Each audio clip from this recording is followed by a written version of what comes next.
बिस्मिल्लाहिर्रहमानिर्रहीम बिस्मिल्लाहिर्रहमानिर्रहीम। स्टूडेंट्स, आज हम क्लास 11 फिज़िक्स चैप्टर 8 का प्रॉब्लम नंबर 7 को सॉल्व करेंगे।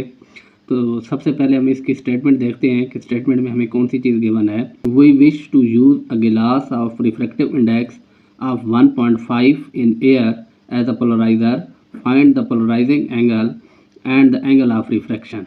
तो स्टूडेंट्स, इस क्वेश्चन को सॉल्व करने से पहले हम इसकी स्टेटमेंट्स को समझते हैं। देखें, इसके अंदर हमें दो डिफरेंट मीडियम दिए गए हैं। एक हमारे पास एयर मीडियम है जिसका रिफ्रैक्टिव इंडेक्स 1 होता है, और दूसरा हमारे पास जो मीडियम है वो गिलास प्लेट है। तो गिलास प्लेट का जो रिफ्रैक्टिव इंडेक्स है वो हमें क्वेश्चन में गिवन है 1.5, जबकि एयर का हमें गिवन नहीं है, लेकिन हमने खुद इसमें इनपुट करना है कि एयर का जो रिफ्रैक्टिव इंडेक्स होता है वो 1 है। तो सबसे पहले इसकी डायग्राम को हम समझते हैं। हमारे पास लाइट है, ये लाइट की इंसिडेंट रे है जो एयर से आ रही है और स्ट्राइक करती है गिलास प्लेट पे। जब गिलास प्लेट के साथ ये स्ट्राइक करती है तो कुछ लाइट रिफ्लेक्ट हो जाती है। इस यहाँ पे हमारे पास ये जो रे है ये इंसिडेंट रे है और ये जो है ये रिफ्लेक्टेड रे है। इस तरह लाइट का कुछ हिस्सा दूसरे मीडियम में भी ट्रेवल कर जाता है, और जब लाइट किसी भी एक मीडियम से दूसरे मीडियम में दाखिल होती है तो उसका जो ओरिजिनल पाथ है उससे थोड़ा सा बेंड हो जाती है, जिसे हम रिफ्रैक्शन कहते हैं। और यहाँ पे जो हमारा एंगल बनता है उसको हम कहते हैं एंगल ऑफ रिफ्रैक्शन, या रिफ्रैक्टेड एंगल भी कह सकते हैं, एंगल ऑफ रिफ्रैक्शन। जबकि यहाँ पे हमारे पास जो दो एंगल हैं, जो इंसिडेंट रे नॉर्मल के साथ एंगल बनाती है उसको एंगल ऑफ इंसिडेंस, जबकि जो रिफ्लेक्टेड रे है वो जो नॉर्मल के साथ बनाती है उसको एंगल ऑफ रिफ्लेक्शन कहते हैं। तो हमने कौन सा एंगल फाइंड करना है? यहाँ पे हमें दो एंगल फाइंड करने हैं। नंबर एक, तो हमारे पास पोलराइजिंग एंगल है। पोलराइजिंग एंगल कौन सा होगा? जो एंगल ऑफ इंसिडेंस है, जिस पे लाइट पोलराइज होती है। और इसी तरह हमने एंगल ऑफ रिफ्रैक्शन भी फाइंड करना है, थीटा आर। देखिए, जब लाइट रिफ्लेक्ट होती है तो लॉज ऑफ रिफ्लेक्शन के मुताबिक एंगल ऑफ इंसिडेंस और एंगल ऑफ रिफ्लेक्शन हमेशा इक्वल होते हैं।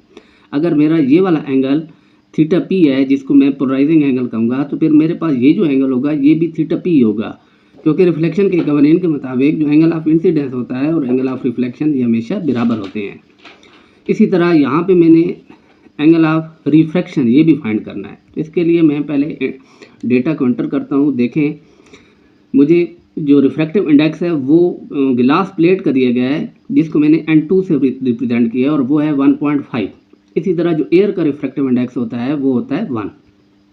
यहाँ पे मैंने दो चीज़ें फाइंड करनी है। एक तो थीटा पी निकालना है, यानी एंगल ऑफ इंसिडेंस, जिस पे लाइट पोलराइज होती है, या आप उसको पोलराइजिंग एंगल भी कह सकते हैं।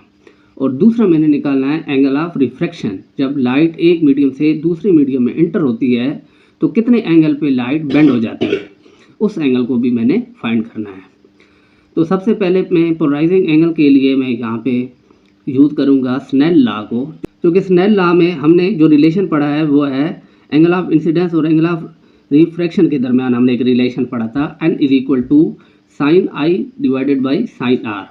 बेसिकली ये जो हमारे पास n है ये होता है N2/N1। N2 सेकंड मीडियम का रिफ्रैक्टिव इंडेक्स और N1 जो है ये फर्स्ट मीडियम का रिफ्रैक्टिव इंडेक्स है।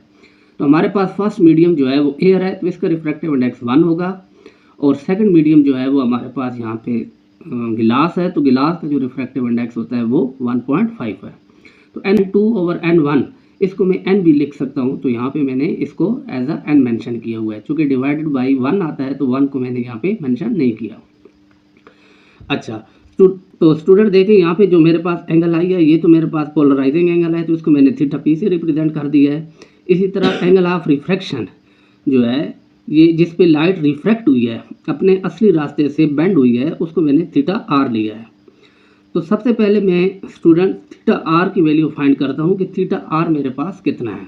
इसके लिए देखें, डायग्राम को देखें स्टूडेंट्स, कि ये मेरे पास जो एंगल ऑफ रिफ्लेक्शन है जिसको मैंने थीटा पी लिया हुआ है। क्यों ये मैंने थीटा पी इसलिए लिया है क्योंकि लॉज ऑफ रिफ्लेक्शन के मुताबिक जो ये वाला एंगल है और ये वाला एंगल है ये इक्वल होते हैं। तो ये मेरे पास एंगल जो है ये थीटा पी है, और थीटा आर जो है एंगल ऑफ रिफ्रैक्शन वो ये है।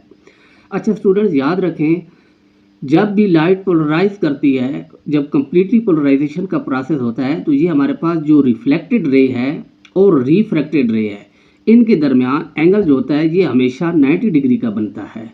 तो यहाँ पे हमारे पास जो एंगल होगा ये 90 डिग्री का होगा। देखिए अगर हमारे पास एक लाइन हो तो एक लाइन का जो टोटल एंगल होता है ये होता है 180। तो यहाँ मैं दो रे ले रहा हूँ, ये मेरी जो रे है ये रिफ्लेक्टेड रे है और ये जो रे है ये रिफ्रैक्टेड रे है।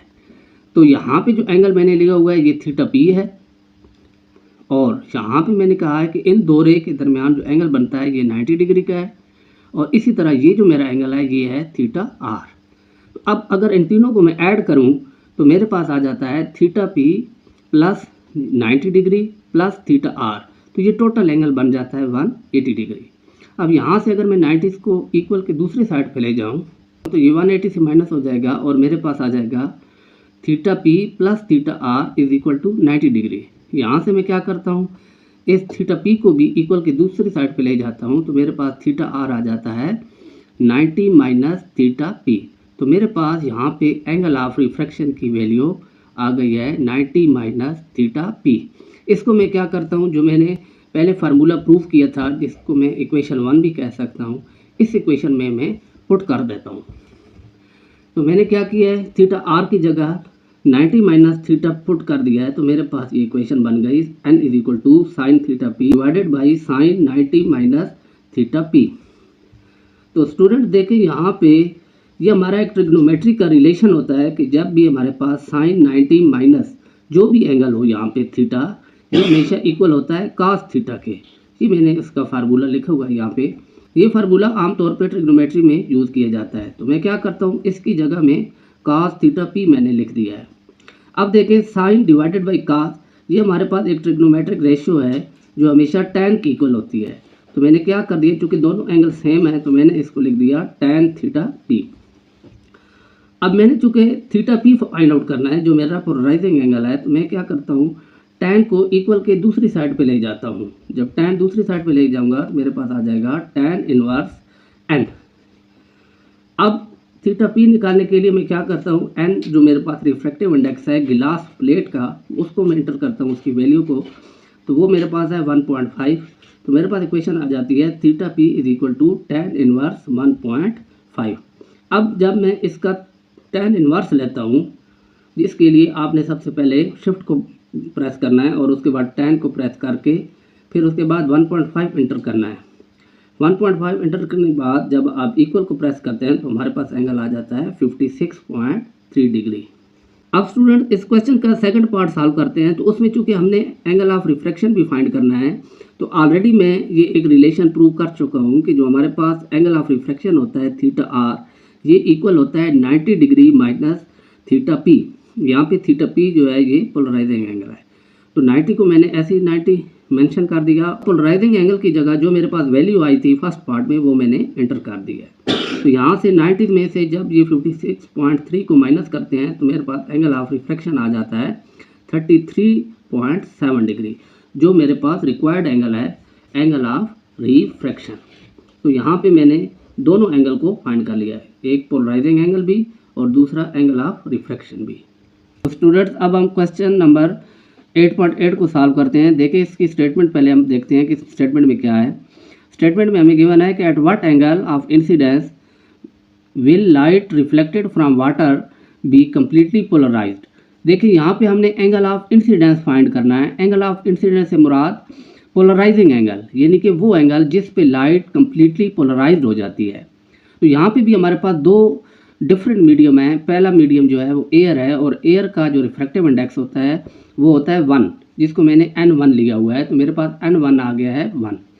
दूसरा मीडियम जो है वो मेरे पास चूँकि यहाँ वाटर है, तो स्टूडेंट्स यहाँ पे वाटर का रिफ्रैक्टिव इंडेक्स क्वेश्चन में गिवन नहीं है, लेकिन ये कांस्टेंट वैल्यू है। तो ये आपको ज़बानी मालूम होनी चाहिए कि जब भी ये क्वेश्चन आ जाए तो ज़रूरी नहीं है कि वो वाटर का रिफ्रैक्टिव इंडेक्स दे, इसकी वैल्यू 1.33 होती है।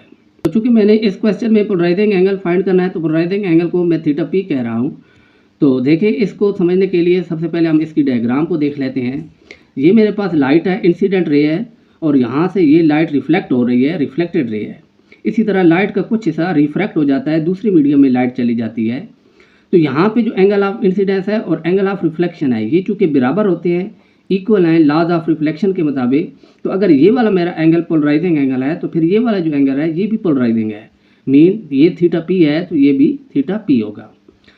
तो स्टूडेंट मैं पहले ही पिछले क्वेश्चन में भी आपको मैंने बताया था कि जब लाइट कंप्लीटली पोलराइज करती है तो रिफ्लेक्टेड रे और रिफ्रैक्टेड रे इनके दरमियान जो एंगल होता है ये हमेशा 90 डिग्री होता है। यहाँ से अगर मैं थीटा आर की वैल्यू निकालूं तो वो मेरे पास ऑलरेडी हमने पहले निकाल चुके हैं कि यहाँ पे अगर हम देखें ये कंप्लीट, ये जो नॉर्मल है ये कंप्लीट लाइन बन रही है और इसकी इस साइड पे जो टोटल एंगल है वो 180 है। तो यहाँ से हम निकाल सकते हैं कि theta P plus 90 degree plus theta R is equal to 180 degree.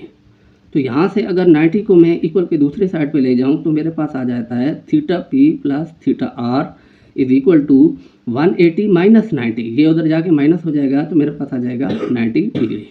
अब चूंकि मैंने थीटा आर निकालना है एंगल ऑफ रिफ्रैक्शन, तो मैं क्या करता हूँ पोलराइजिंग एंगल को इक्वल की दूसरी साइड पे ले जाता हूँ। मेरे पास आ जाता है 90 माइनस थीटा पी। तो ये वैल्यू मैं आगे स्नेल लॉ में यूज़ करूँगा।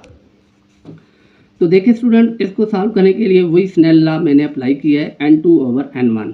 n2 रिफ्रैक्टिव इंडेक्स है सेकंड मीडियम का और n1 जो है ये रिफ्रैक्टिव इंडेक्स है फर्स्ट मीडियम का। इसी तरह ये साइन एंगल थीटा आई है या इसको पोलराइजिंग एंगल भी कह सकते हैं थीटा पी, और यहाँ पे जो है ये मेरे पास एंगल ऑफ रिफ्रैक्शन है। तो देखिए स्टूडेंट n2 और n1 ये चूँकि मेरे पास ऑलरेडी n की इक्वल होता है तो इसको मैं इसकी जगह मैंने यानी n2 मेरे पास रिफ्रैक्टिव इंडेक्स है वाटर का, यहाँ पे चूँकि यहाँ पे वाटर यूज़ हो रहा है सेकंड मीडियम, और n1 जो है ये एयर है तो एयर का रिफ्रैक्टिव इंडेक्स होता है 1। तो ये मेरे पास आ जाता है n। तो इस n2/n1 की जगह मैं n पुट कर रहा हूँ। और यहाँ पे देखें स्टूडेंट कि मेरे पास ये जो थीटा आई था यानी एंगल ऑफ इंसिडेंस जिसको पोलराइजिंग एंगल कहते हैं उसको मैंने साइन थीटा पी से रिप्रेजेंट कर दिया है। और इसी तरह जो मेरे पास आ जाता है एंगल ऑफ रिफ्रैक्शन के लिए साइन थीटा आर। इस थीटा आर की वैल्यू ऑलरेडी मैं फाइंड कर चुका हूँ कि वो मेरे पास आती है 90 डिग्री माइनस थीटा पी। अच्छा, तो स्टूडेंट देखें फिर मेरे पास ये ट्रिग्नोमेट्री का एक फार्मूला बन रहा है कि जिसमें साइन 90 माइनस थीटा, तो ये जब भी आपके पास इस तरह का रिलेशन आए जिसमें साइन 90 माइनस थीटा आए तो ये हमेशा इक्वल होता है कॉस थीटा के। ये फार्मूला मैंने यहाँ पे मेंशन किया हुआ है जिसमें साइन 90 माइनस थीटा, यहाँ पे जो भी एंगल होगा, फॉर एग्जांपल यहाँ पे 30 डिग्री है तो साइन 90 माइनस 30 जो है ये आपके पास आ जाएगा cos 30, और अगर यहाँ 60 होगा तो आपके पास आ जाएगा cos 60, और यहाँ 45 होगा तो आ जाएगा cos 45। तो ये देखिए स्टूडेंट, इसकी जगह मैंने ट्रिग्नोमेट्रिक रेशो का वो फार्मूला एंटर कर दिया तो मेरे पास आ गया cos थीटा पी। अब यहाँ पे देखें, यहाँ पे भी एंगल ऑफ पोलराइजेशन है, ये भी एंगल ऑफ पोलराइजेशन है, दोनों एंगल सेम है, और रेशो मेरे पास आ रही है साइन ओवर कास। तो साइन ओवर कास जो होती है ये हमेशा मेरे पास tan थीटा होती है, तो इसकी जगह मैंने tan थीटा पुट कर दिया। अब ये n रिफ्रैक्टिव इंडेक्स है वाटर का जिसकी वैल्यू है 1.33, और इक्वल की दूसरी साइड पे मेरे पास आ गया tan थीटा पी। तो मैंने चूँकि ये थीटा पी फाइंड करना है जिसको मैं पोलराइजिंग एंगल कह रहा हूँ, जिसपे मेरी जो लाइट है वो कम्प्लीटली पोलराइज हो रही है, तो मैं क्या करता हूँ इस tan को इक्वल के दूसरी साइड पे ले जाता हूँ तो ये मेरे पास आ जाता है tan इनवर्स 1.33। अब जब मैं इस वैल्यू का tan इनवर्स लेता हूँ तो मेरे पास जो पोलराइजिंग एंगल है वो आ जाता है 53 डिग्री।